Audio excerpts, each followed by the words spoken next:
Me presento, mi nombre es Raúl, soy profesor de Raja, Jnana Yoga y Advaita del Centro Nayar, y hoy vamos a ver la primera parte de 2 capítulos.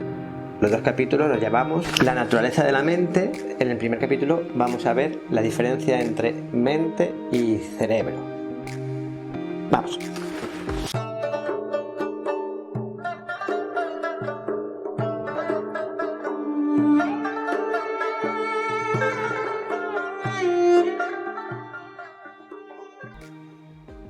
Roger Penrose es el profesor de matemáticas de Oxford que recibió en 2020 el Premio Nobel de Física. Afirmó, tras una larga carrera estudiando el desarrollo de la inteligencia artificial, señalaba 2 cosas.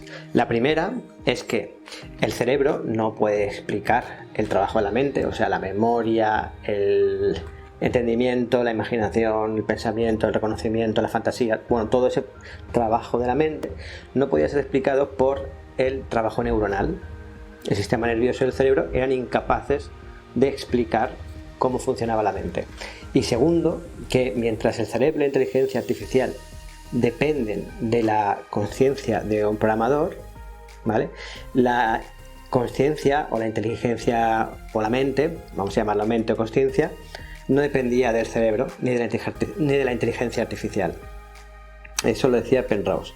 Además, para tratar de explicarlo, hacía una cosa un poco rara. Intentaba explicar con sus fórmulas matemáticas que todo dependía de la conexión cuántica entre los nanotubos de las células y un universo cuántico. Realmente esto no explicaba el problema de la conciencia, simplemente lo trasladaba a un punto más difícil de comprobar, pero no lo explicaba. Pero bueno, sí que explica, pues eso, que es muy difícil encontrar la mente en el cerebro.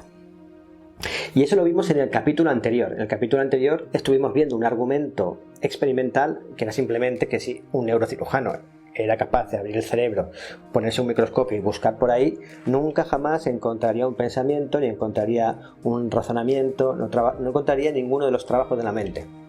Empíricamente no se pueden demostrar. Y no se pueden demostrar porque son materia sutil. Materia sutil, decíamos, que era aquello que no se podía percibir por los sentidos. Por lo tanto, la ciencia no entraba ahí. La ciencia sobre la materia sutil lo tachaba de subjetivo y la mayor parte del mundo científico lo atribuye a un trabajo de neuronas que aún no se han descubierto. Pero bueno, como no se han descubierto y como no se ve, pues nosotros nos quedamos en la evidencia y experimentalmente no se encuentra. El segundo argumento que vamos a ver hoy es el de la inteligencia y la evolución. En el discurso que dio al recibir la Premio Nobel de Medicina, Barbara McClintock señaló que la célula tiene algún mecanismo de sensación y conocimiento y que éste es utilizado con sensatez. Y en eso también estaba de acuerdo la bióloga Lynn Margulis. Afirmaba que la célula eucariótica y que las bacterias tienen conciencia y se organizaban, cooperaban y de alguna manera modificaban el entorno, dando pie a una peculiar teoría de Gaia. Pero eso es otro tema. Fue la esposa de Carl Sagan, el presentador de Cosmos, el divulgador científico, pues una de las esposas fue Lynn Margulis. Desde hace ya varios años que se sabe que las bacterias, que las células, que muchos animales que no tienen sistema nervioso son inteligentes, es decir, pueden hacer algunas cosas que requieren de inteligencia, que requieren de conciencia, podríamos decir, que la conciencia es como un paso anterior a la inteligencia, ¿vale? ¿Pero qué quiere decir exactamente inteligencia? Para Piaget, lo que he estado buscando, más o menos, es que la inteligencia es la capacidad de adaptarse al entorno. Pero para adaptarse al entorno se requiere de una cualidad, que es la cualidad de percibir la esencia inmaterial. Me explico.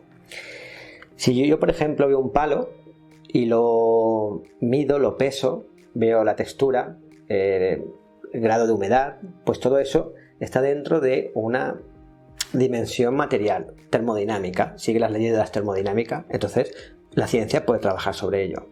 Pero si cuando ese palo lo utilizo como una caña de pescar, como una lanza, lo que estoy viendo ya no es el palo, ya no es algo material, estoy viendo un concepto, una función.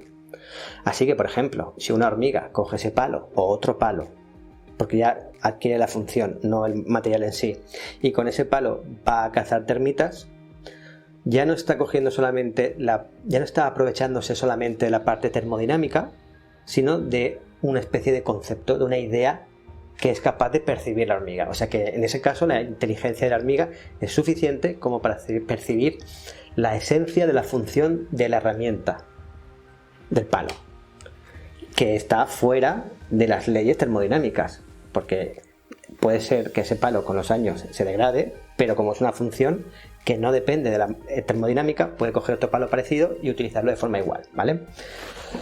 Creo que las hormigas tienen 20.000 neuronas, tienen algunas neuronas, y alguno puede pensar que se debe a esas 20.000 neuronas, pero no es así, porque de hecho hay otros seres aún más pequeños que no tienen ni siquiera sistema nervioso, que son capaces también de percibir esa esencia y de utilizarla en su favor.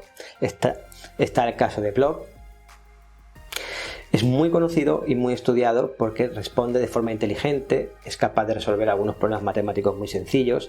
Hay organismos que son capaces de prever, es decir, que no están siguiendo un camino termodinámico, sino lógico e informativo. De esto podemos concluir dos cosas de lo que acabamos de decir. La primera cosa es que el cráneo sostiene el cerebro y el cuerpo al sistema nervioso central, al sistema neuronal, tienden a seguir las reglas termodinámicas. En algún momento se secarán, morirán y serán polvo de estrellas, como decía Carl Sagan. Pero la función, la idea, el concepto, eso es perdurable. Y además hemos dicho que no depende de las neuronas, que incluso organismos sin neuronas son capaces de percibir esas ideas y de trabajar con ellas en su beneficio. Por tanto, al no depender de la base material, o sea, del cerebro o del sistema nervioso, podemos decir que no tienen por qué seguir las leyes termodinámicas. Y de eso ya estuvimos hablando en el anterior capítulo. Así que de naturaleza de la mente hemos visto hoy eso, que son diferentes tanto mente y cerebro, que la mente puede funcionar sin la base material, que esta es inmaterial, que no sabemos cuándo se acaba, cuándo empieza, que organiza la materia. Y en el siguiente capítulo veremos el tema de lo que es una idea. ¿Qué diferencia hay entre una idea y la realidad material? Esto es muy importante porque luego a la hora de hacer meditación, si lo tenemos todo claro, todo esto claro, nos va a ser muy fácil hacer meditación. Nos vamos a acercar mucho a ese punto de vacuidad. Entonces os lo estoy explicando y espero que hagáis un esfuerzo para entenderlo y para después llevarlo a la práctica, que eso lo iremos viendo más adelante. Pero es importante tener esos conceptos y no confundirlos. Seguidme para que yo me anime a hacer más vídeos y seguir el consejo de Lynn Margulis, que es la ex esposa de Carl Sagan. Pero qué bien lo explica Raúl, con esto sí que voy a meditar de verdad. Tengo que suscribirme, darle al like, felicitarlo. Y si fuera tú, haría lo mismo. Vale, buenas noches.